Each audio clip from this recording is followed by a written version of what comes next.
Ki khubor ka Batesi TV. Ka umdi basnyambat penjaslian. Rupa Premium Meghalaya.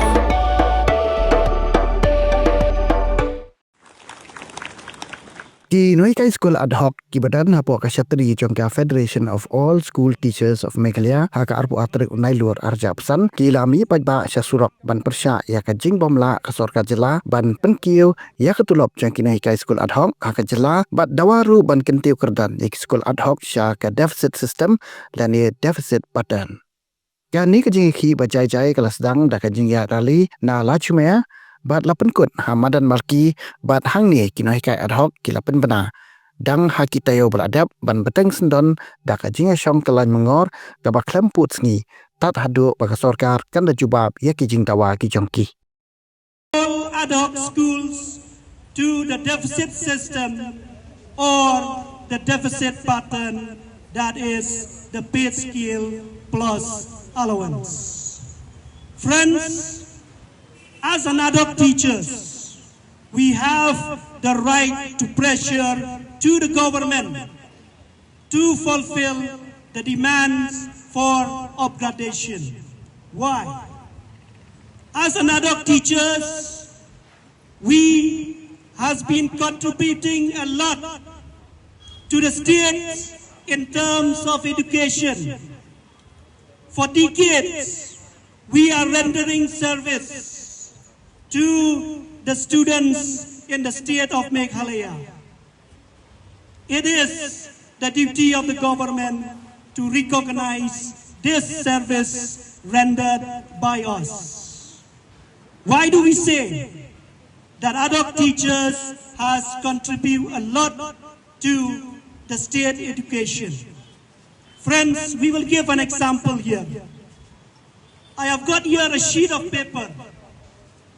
This paper is a statistics given by the State Education Department.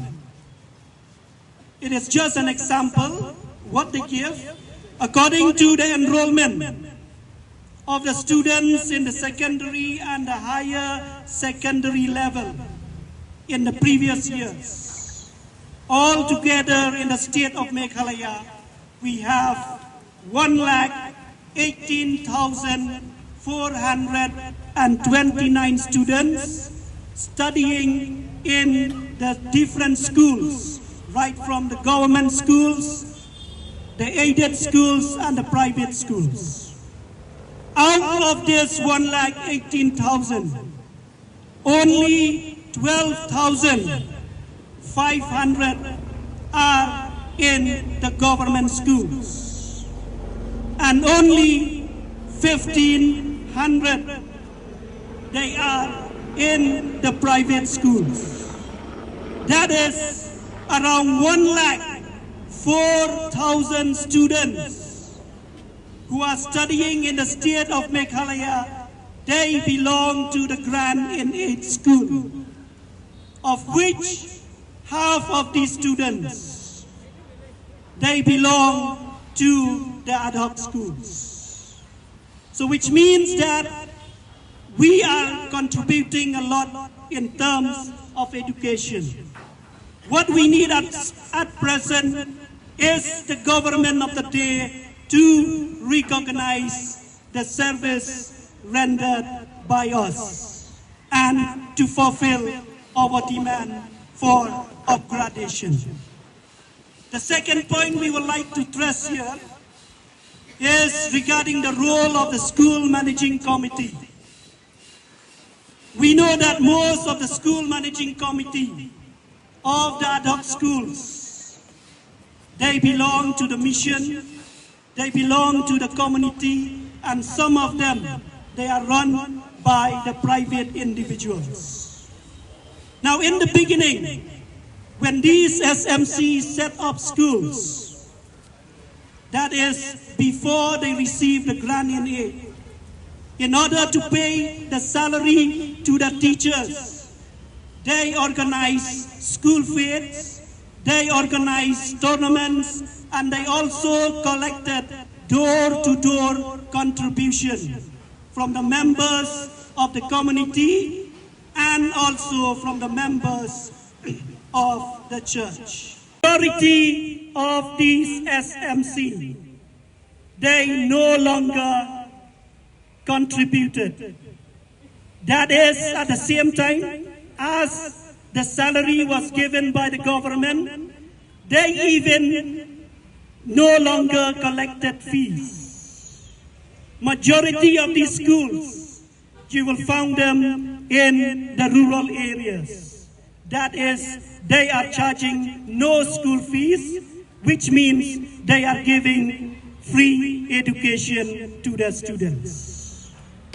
Some of the SMC, they collected only a very small amount of school fees, which is used only as office expenses.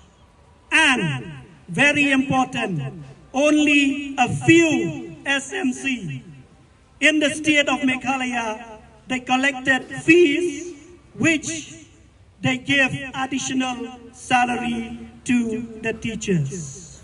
So at the end of the day, we can understand that the majority of the SMC, they only depend on the grant and aid given by the government.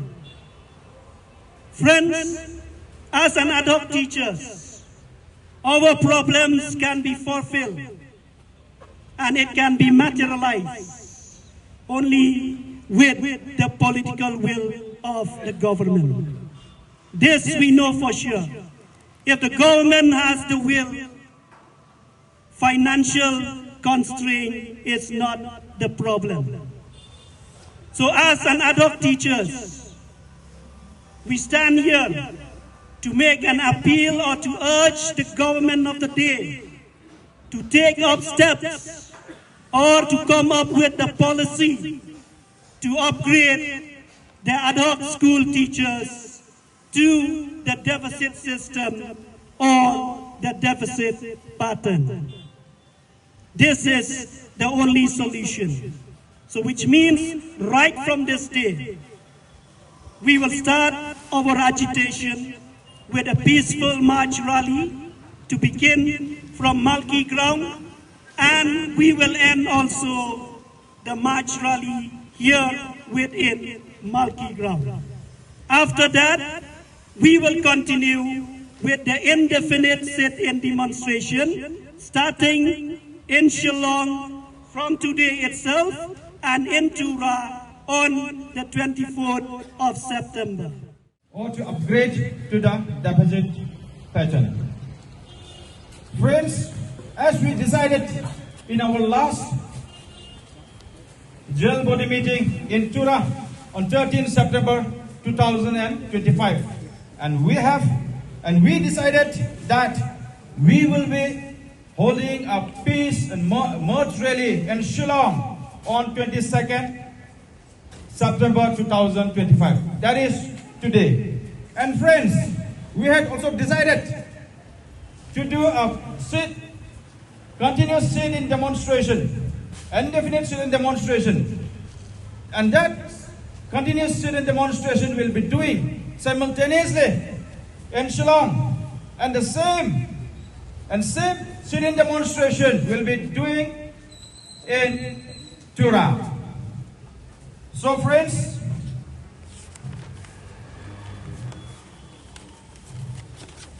before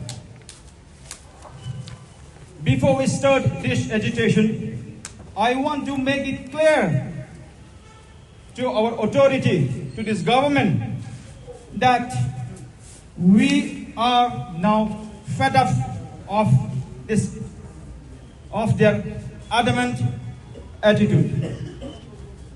Therefore, I request this government to kindly consider our genuine demands. Friends, I would like to take this opportunity to welcome Sir Dinningroy Movin, advisor. He is a dynamic and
naik keri lu.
Ya kentong-kentong lah.